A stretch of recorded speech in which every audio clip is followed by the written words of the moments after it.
Bonjour à tous, les ministères Notre Pain Quotidien vous proposent la méditation du jour. Un graffiti positif.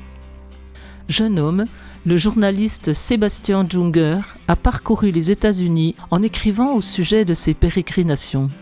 Un jour, dans les années 1980, il est entré dans les toilettes d'un restaurant en Floride et a découvert un graffiti haineux.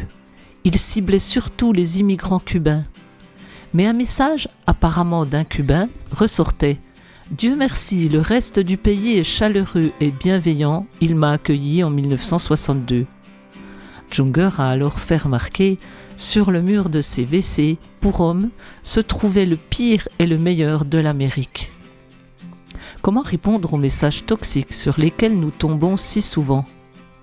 Le livre des Proverbes nous fournit de sages conseils à cet effet. Salomon, qui en a écrit la majeure partie, encadre le chapitre 15 d'une image similaire. La bouche des hommes stupides déverse la folie, et la bouche des méchants déverse des méchancetés. Ce chapitre commence toutefois par l'antidote à ce genre de venin. Une réponse douce calme la fureur.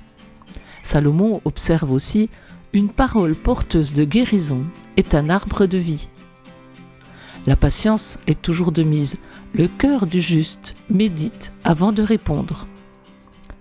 Comment Dieu pourrait-il nous aider à ne pas laisser sortir de notre bouche, de notre stylo ou de notre clavier, du venin ou du vitriol envers nos semblables ?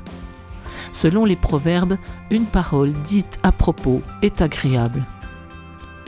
C'était un texte de Tim Gustafson.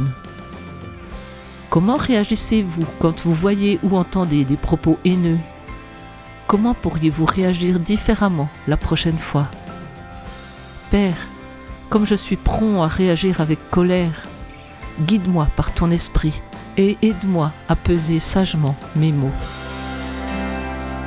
Cet encouragement vous a été proposé par les ministères Notre Pain Quotidien.